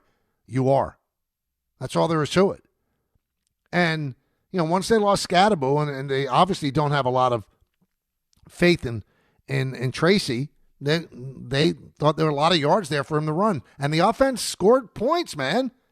It's hard to say that they didn't score points. Part of what makes Jackson Dart a really intriguing talent is that he can run. But he can't run and put himself in danger. And I don't think that sitting him down for the last 7 games of the year is going to stop that. He's got to learn how to run. Now, I'm also guilty of this. We keep saying he went to the concussion tent 4 times. He got out of there 3 times. He didn't have a concussion. He took big hits, but he's had 1 concussion. Now, if you're telling me he had 4 concussions, then that would be a big concern, and I probably would put him on the shelf. But we keep advertising the fact that he's gone to the concussion tent 4 times, including the preseason. Well, that means that he's been hit hard, and that is a concern, but he has not concussed himself other than this last time. So we can put the 4 things, we can put that on the shelf. It's something to watch, but it's not something that is debilitating where he's going to have a second concussion or a third concussion. You want to make sure he's over this one before you put him out. But when he's over it, then you put him back out on the field. Let's go to Ryan in Comac. Ryan. Hey, Michael, you're the man. Just wanted to continue on the point with the Giants.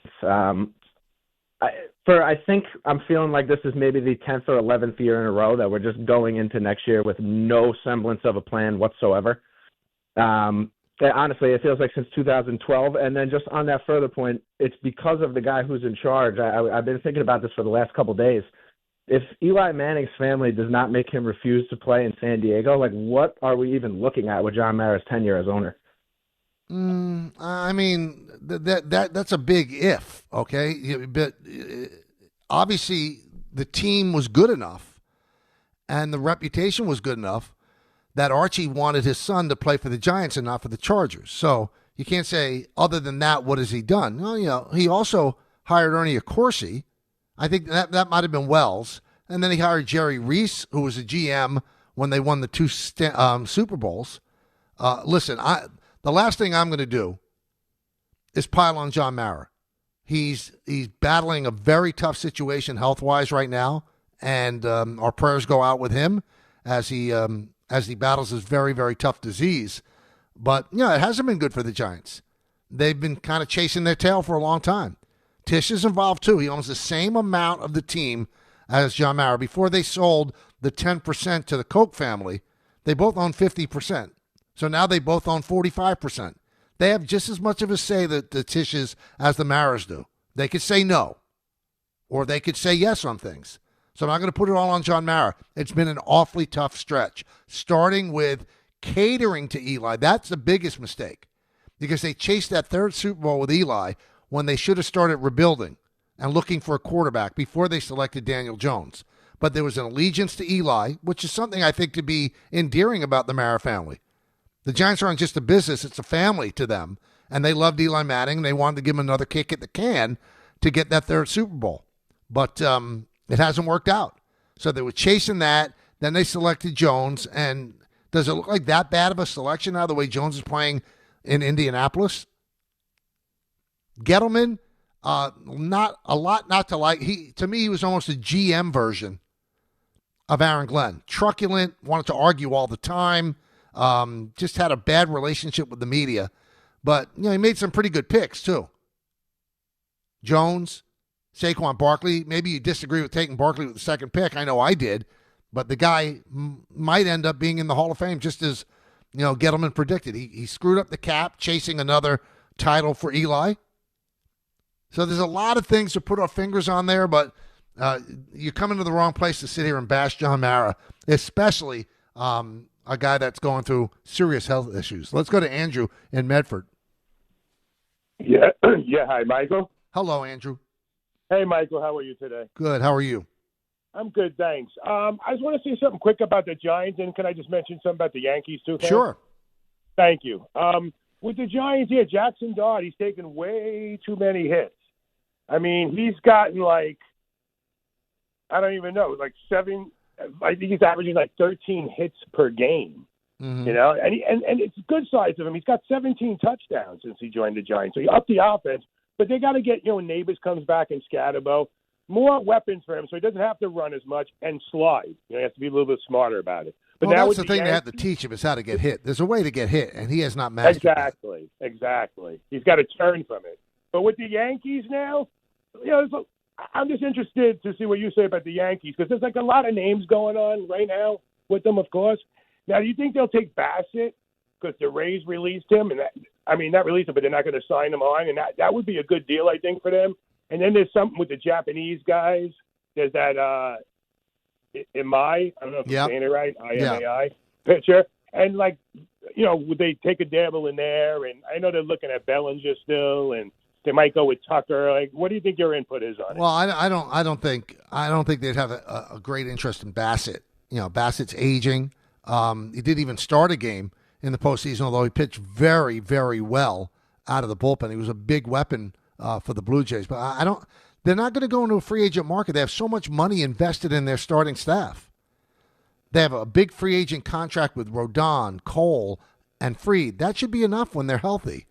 I think that you make if you want to make a trade for a guy like Alcantara, Joe Ryan, those are the things you do. I don't think you go in and you sign an aging Chris Bassett, a pitcher that I like a lot, but I don't think that's the way to go.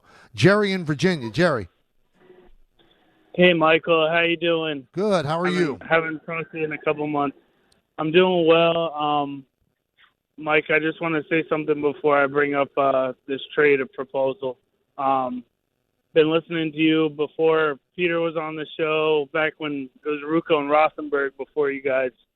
Been listening to you for that long, and I just want to say thank you. I've been going through a tough time. Me and my wife lost our baby 2 days before our due date, and it was it was the hardest thing I ever had to deal with, and you guys have just been such a great healthy distraction, I'd like to say, and I'm sorry for your loss. I think that's what sports are all about, and I just want to thank you for getting me through this hard time, and I love listening to you, and I just wanted to say thank you. Appreciate everything that you do. You got it, and I'm sorry for your loss. Thank you. But onto my trade proposal. So Dominguez, I feel like we don't even know if we're going to be playing him, depending on who we sign. He's horrible in the outfield. Why don't we? I mean, I don't know. You mentioned Tarek Skubal before, how you don't love it. What about Paul Skenes? They're not going to re-sign him. Pittsburgh never re-signs their free agents. Why don't we go all in, offer Dominguez, Spencer Jones, and Warren, or throw out what we can to try and get Paul Skenes and lock him in for a long-term contract. Well, but Jerry, and I mentioned this earlier, and again, I'm so sorry you're going through what you're going through. They're not trading Skenes. He has 4 years left of control by the Pirates. Then they're not going to trade him. If they do trade him, it'll be 2 years from now. And Ben Cherington, their GM, said Paul Skenes is pitching for the Pirates in 2026. And the trade that you proposed wouldn't even get the Yankees in the door. I mean, it would have to be a massive haul to trade the guy who's going to win the Cy Young Award tonight. It's massive. But I again, don't put it on me that I don't like Skubal. I love Skubal. I'd love to have him on my staff. But it doesn't work for the Yankees to have to empty out their farm system for 1 year, and in all likelihood, you either lose him or you have to give him a contract that's bigger than what Garrett Cole makes. So you're going to have to give him a contract for $40 million a year for probably 10 years. The guy's represented by Scott Boras. You're not going to get him on the bargain, so why give up all of that when you could get him as a free agent at the end of 2026? That's what you could do. But trading all that capital to get him, what does it ensure? He makes 32 starts next year. What did it ensure for the Tigers? Nothing. They got knocked out in the playoffs. So a pitcher's important, and I think an ace is ultra important in the sport, but I'm not going to empty the cabinet for that, especially for a guy who will most assuredly will be a free agent at the end of 2026 when you could get him just for money. All right, we're going to come back with Mike Lupica because it's Wednesday. That's what we do right here on the K Show on ESPN New York. When you're hiring, have you ever felt like you're missing out on meeting truly great candidates for your roles? It seems impossible to find them, but they have to be out there somewhere, right? Well, they're not hard to find when you know where to go, and that place is ZipRecruiter. And right now, you can try ZipRecruiter for free at ZipRecruiter.com/ESPN. ZipRecruiter helps 10 million people with their job search every day. And because these people are actively looking for jobs just like yours, it's easy to find the right person right away. In fact, 4 out of 5 employers who post on ZipRecruiter get a quality candidate within the first day. But if you're not using ZipRecruiter, you're missing out. So see what it's like when the impossible is easy. When you go to ZipRecruiter.com/ESPN right now to try ZipRecruiter for free. Once again, that's ZipRecruiter.com/ESPN. ZipRecruiter.com/ESPN.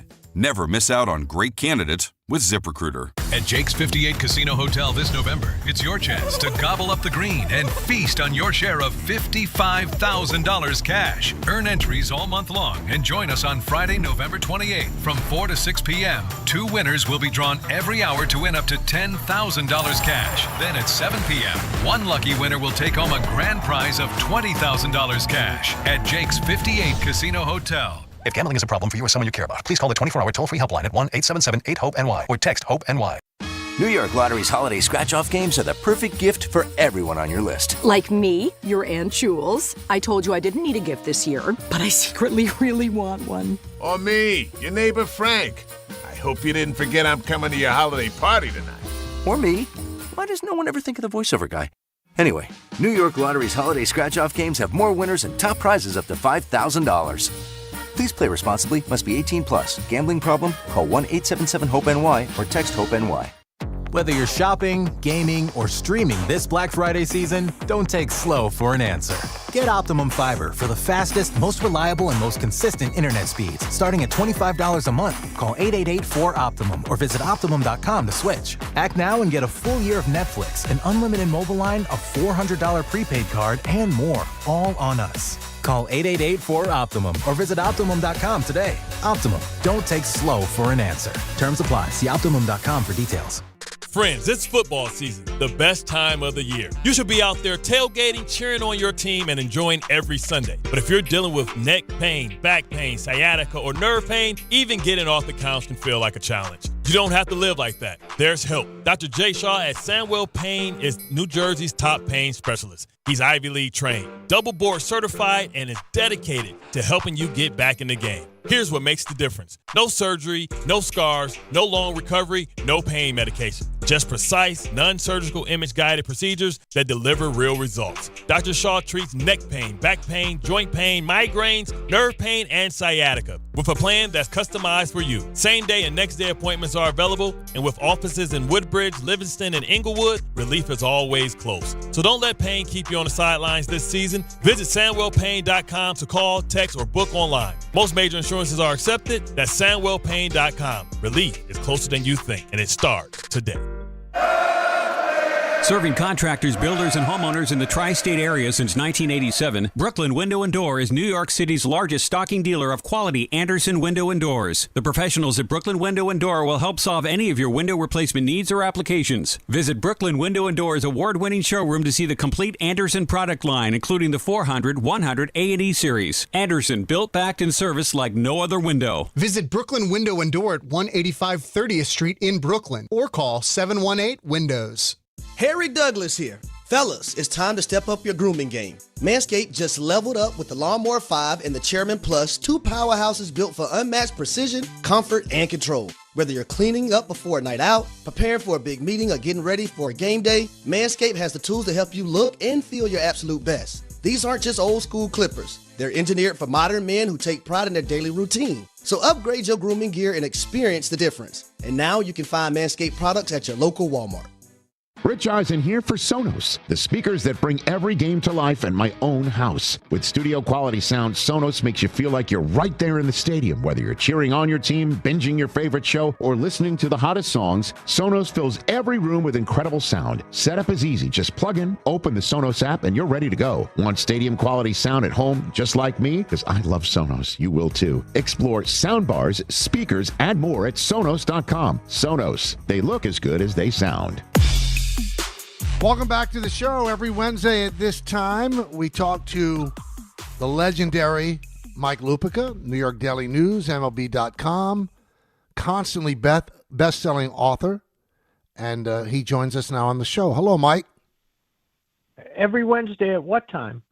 Usually at 2:30. I thought by saying legendary that you would forgive me for being a little late. Go blow smoke at somebody else. Wow. Somebody got off on the wrong side of the bed. I apologize for the lateness. Not me. I'm good to go. I just noticed on Sundays, like they all kick off the ball at the NFL at the time they're supposed to. You ever watch golf tournaments when somebody has a 2:15 tee time? You know when the ball's in the air? 2:15. Yeah, that's why I don't watch golf. But thank you. Okay. I appreciate it. Your thoughts on what the Giants did, Mike?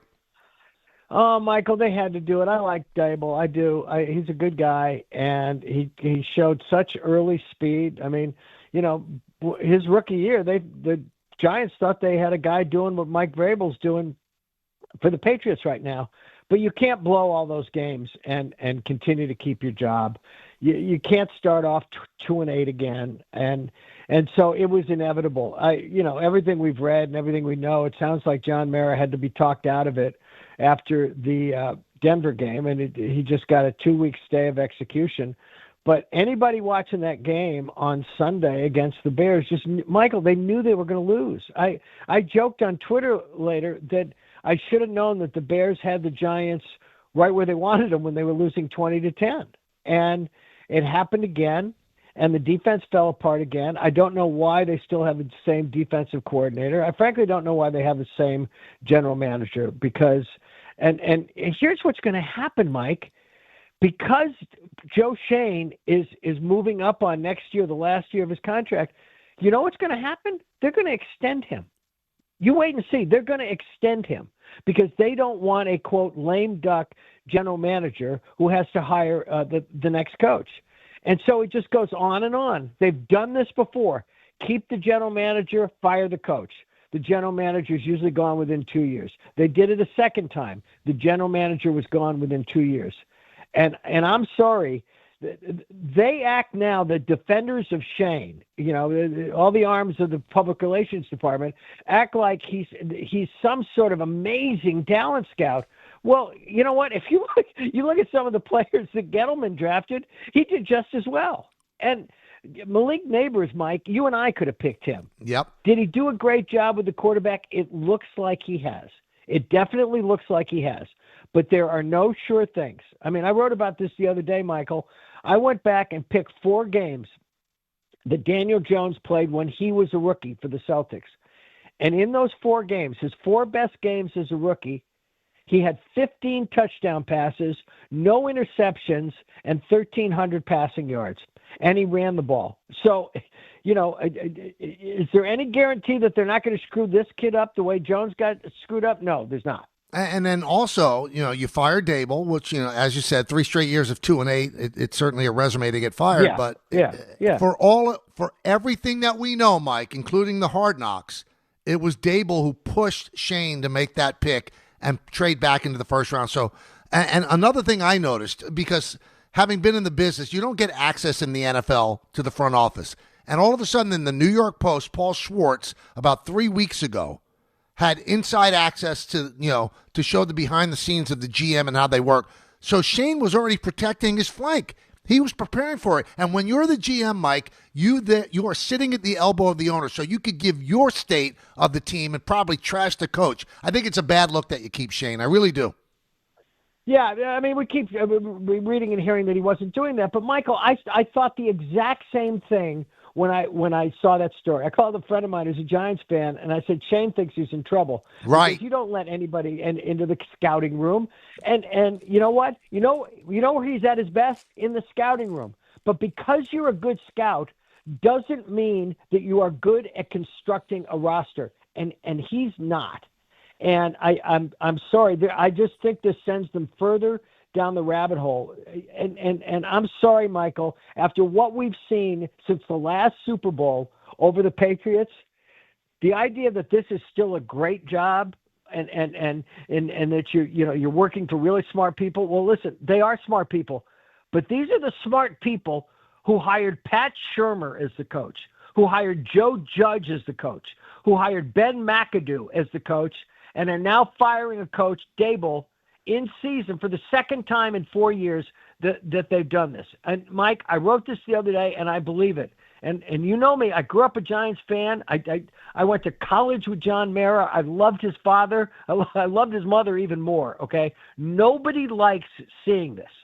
But they have become as dysfunctional now, dysfunctional internally, I'm sorry, as they were coming out of the 70s, when Pete Rozelle had to step in because of the war between Mr. Mara and Tim Mara and basically hired George Young to be the general manager himself. And what I don't understand is that they are bright people, okay?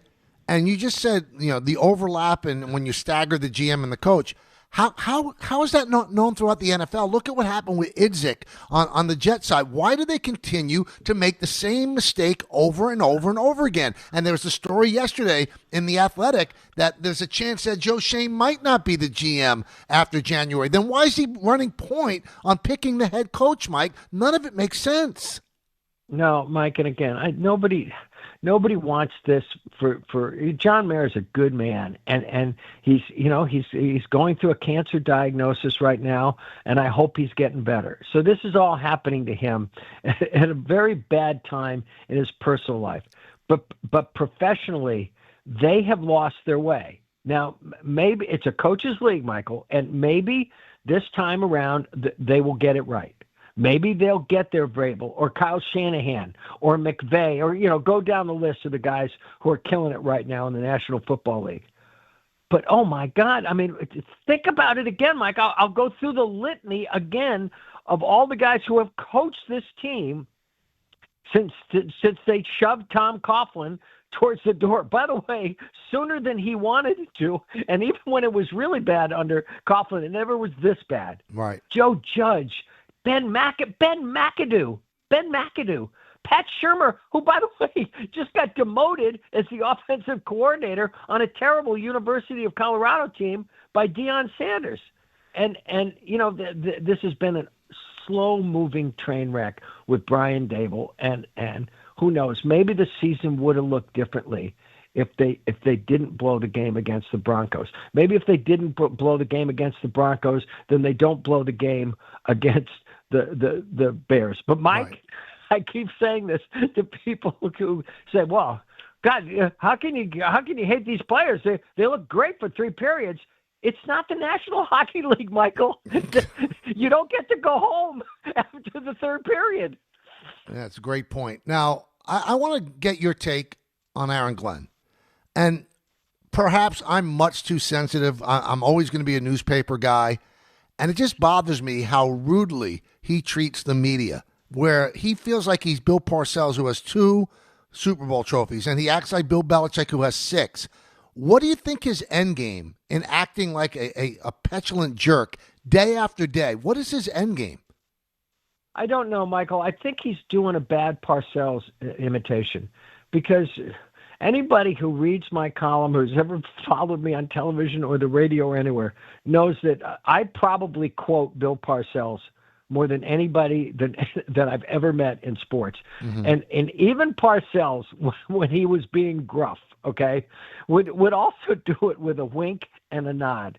And you could always see it, he didn't love dealing with the media. He said to me and other people many times, "It is not my job to take my team's temperature for the media every single day." But he did it, and he did it with I believe, some panache over time. I don't know what Aaron Glenn's doing, because here's the thing, Mike. If this was his 3rd year instead of his 1st year, he'd be in as much trouble right now as Brian Daboll was coming out of the Bears game. Mm-hmm. And I mean, Mike, how did they beat the Browns last Sunday with 2 kick returns? I'm sure that there's some stats somewhere. I don't think have you ever seen a game where 2 consecutive kicks were returned for touchdowns? No. Mike, they won a game with 54 passing yards, and I think 45 of them came on 1 play. I've never seen a stat line like that in the National Football League. I'm really, we've talked about it before. I'm really rooting for Justin Fields. I rooted for him even harder than ever after, Woody Johnson said that bonehead stuff about him, okay? But watching that game last Sunday, I bet you had the same reaction I did. I really started to wonder whether the young man is still right-handed. The thing that gets me is Glenn is acting like he's won a Super Bowl. All he's won is the title of Ohio. He's beaten the Bengals and the Browns. That's it. He says 2 in a row, and they had to really face awful teams in order to win. They might get their backside handed to them tomorrow. Then is he going to act like this again?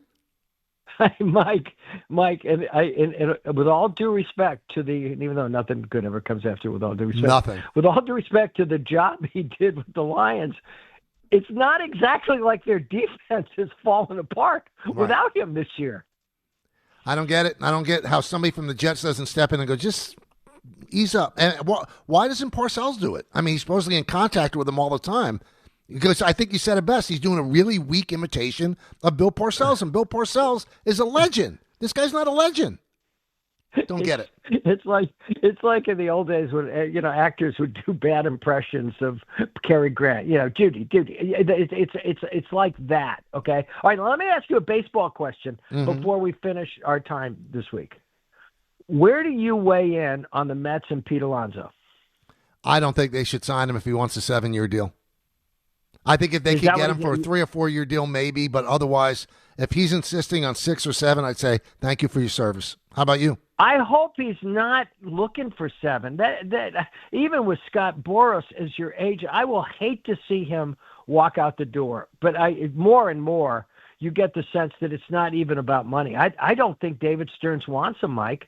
Well, he keeps talking about run prevention. That doesn't really play into Pete's wheelhouse.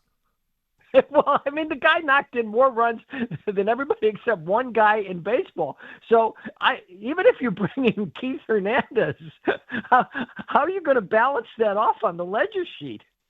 It's a good point. I think it's a real tough decision. I think that if they do sign him, I'll say something that might shock you. If they sign him, it's the beginning of the end of the relationship between Cohen and Stearns, because I don't think Stearns wants any part of him and didn't want him last year. Well, guess what? If I'm Steve Cohen, you've heard me use this line before, Michael, and if I'm Steve Cohen and I spent what I spent on baseball players last year not to make the playoffs, it's time for my guru to start guruing. Now would be a good time. They got a lot of work to do. Mike, apologies on the lateness. Good. No, I'm kidding, Michael. I love doing this with you, and I'll talk to you next Wednesday, pal. Be good. Have a great rest of the week. That's okay, Mike Lupica. Bye. You could read him in the Daily News, MLB.com, and any number of books that he has authored on the New York Times best-selling list. All right, we're going to follow it up with a lot of your phone calls. Obviously, that's a big part of it because you are, in fact, the co-host. You know that. I tell you that every day. I love you so much. FanDuel is the number one sportsbook for same-game parlays. From points and rebounds to threes and assists, FanDuel is the best place to combine your favorite picks into a same-game parlay or track every stat live all in one easy-to-use app. And right now, the perfect time to join. Right now, because new customers get $150 in bonus bets if your first $5 bet wins. So bet on the players you love the way you want. Head to FanDuel.com/K to sign up today. FanDuel, official sports betting partner of the NBA, 21 plus and physically present in New York. First online real money wager only. $5 first deposit required. Bonus issued as non-withdrawable bonus bets which expire 7 days after receipt. Restrictions apply. See terms at sportsbook.fanduel.com. For help with a gambling problem, call 1-877-8-HOPE-NY or text HOPE-NY 467-369. Hey, bro, weirdest thing is happening at the game. This guy sitting next to me says, "You're our good luck charm." Every time I crack a Bud Light, we score a touchdown. Now his entire family wants to buy me Bud Lights. I think I'm some kind of a football prophet. Talk soon. The team needs me. Anything for Bud Light, the official beer sponsor of the NFL. Stock up today. Enjoy responsibly. Copyright 2025 Anheuser-Busch Bud Light Beer, St. Louis, Missouri. Wednesday with Hahn and Rosenberg. Can the Knicks remain perfect at home? Bridges out to Brunson for 3. That is a big sequence right there, putting the Knicks back up by 13 points. Playing here at MSG, playing at home, there's no better place to play for a group, and we fed off the energy of being here. We strung some games together because we played the right way on both ends of the floor. Hahn and Rosenberg today at 3 on ESPN New York and streaming live on YouTube. Dave Rothenberg here to tell you about my friends at Bathfitter. They converted my kid's bath to a shower and did an incredible job. They offer custom bath renovations, including their unique PermaFit solution for a watertight fit, and it's done in just one day. It's durable and easy to clean with no demo or mess and a lower cost than a standard replacement. Take advantage of the biggest sale of the entire year. Save up to $800 on a complete Bathfitter system. See their website or call for details and start designing your bath today at bathfitter.com. For over 100 years, Slomin's has been your trusted partner in comfort. When it comes to home heating oil, we deliver more than just quality fuel. We deliver peace of mind. With price protection, automatic deliveries, 24/7 service, and up to 30 days to pay your invoice. Our dedicated team is just a call away, ensuring you stay warm and comfortable all winter long. Slomin's, New York and New Jersey's largest heating oil provider, proudly serving our community for generations. Give us a call today at 866-GET-HEAT or visit oil.slomins.com. This is an ad by BetterHelp. Shorter days don't have to be so dismal. It's time to reach out and check in with those you care about. And to remind ourselves that we're not alone. As seasons change and days grow darker sooner, it can be a tough time for many. This November, BetterHelp's encouraging everyone to reach out, check in on friends, reconnect with loved ones, and remind the people in your life that you're there. BetterHelp does the initial matching work for you so you can focus on your therapy goals. Short questionnaire helps you identify your needs and preferences, and our 12-plus years of experience and industry-leading match fulfillment rate means we typically get it right the first time. If you aren't happy with your match, switch to a different therapist at any time from our tailored recommendations. This month, don't wait to reach out. Whether you're checking in on a friend or reaching out to a therapist yourself, BetterHelp makes it easier to take that first step. Our listeners get 10% off their first month. Just call pound 250 and say the keyword timeout. That's keyword timeout after calling pound 250.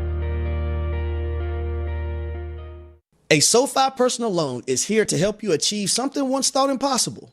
Overcoming high-interest credit card debt. Walk the tightrope of your finances with one low, fixed-rate monthly payment, no fees required, and as soon as the same-day funding. That's right. Pull off your own debt-defying stunt with a SoFi personal loan. Visit SoFi.com/trick to learn more. Loans originated by SoFi Bank, N.A., member FDIC. Terms and conditions apply. NMLS 696891.